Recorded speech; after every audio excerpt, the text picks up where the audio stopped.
Hello Beavers, my name's Anna. For those of you who don't know me, I'm one of the new leaders for Monday Night Beavers. I'm also Amelia's mummy, so some of you might know me from school.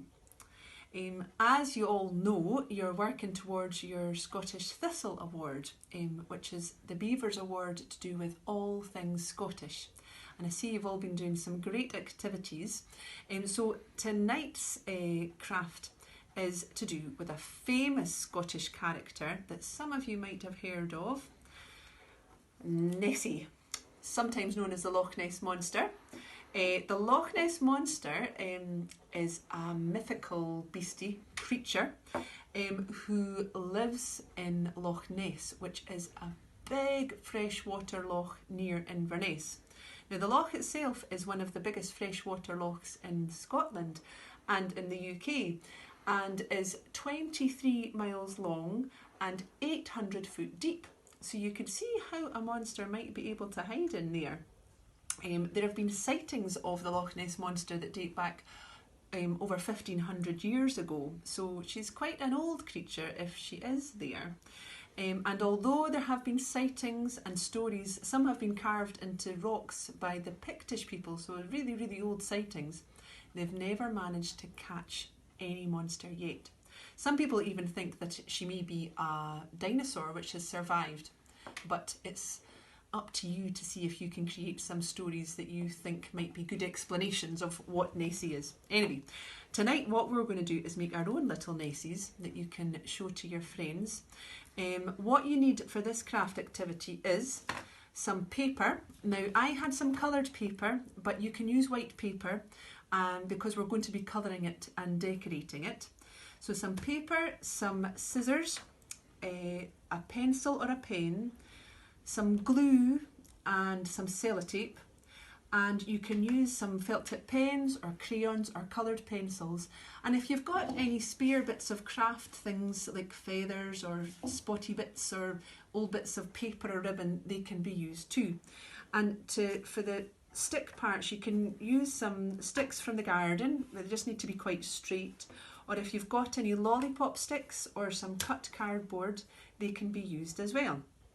So to start with, you get your piece of paper and draw a Nessie shape.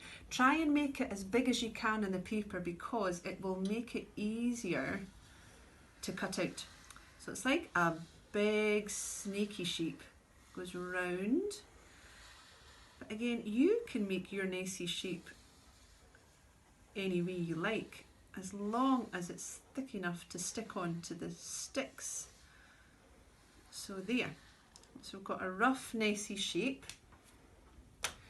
You can cut that out. So maybe need a little bit of help with this, but cut round your Nessie shape as best as you can.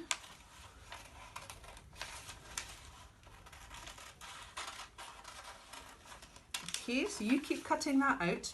When you've finished your cutting, you can take your Nessie and decorate it any way you like. Now, I did one here with some cut paper, and I glued on the cut paper and I had some feathers, so I stuck those on. I put a wee eye on and a wee smiley face. This one here has some drawn on spots, which you can see, and we made a wee tartan hat to make her look even more Scottish with a wee bauble in the top. And when you're finished decorating, you can take your Nessie, turn it over, and take what you're going to use as your sticks and place them probably near the front and near the back, and take your sellotape and stick that on. It's quite tricky, just making sure that you're sticking it onto the model as well as the stick. There we go. Just put an extra bit on just to make it really strong. And then that should make your monster stand like that. Now, so we had this one. We've actually got a family going here because we had these two, and my two daughters, Amy and Jess, made their ones as well. So this is Amy's one here. I'll hold him up. So he's wobbling. She decided to do a wee hat as well. And she decorated hers with pain, with some felt tip pain. And Jess, my youngest daughter, she had a go as well. She decided to go for a pink one with wobbly eyes as well. If you've got any of those, they're good too. So I'll be delighted to see all your Nessies when you've made them. And maybe you could make up a story for how your Nessie was found. Okay, thanks everybody. Hope you enjoy and we'll hope to see you soon. Bye.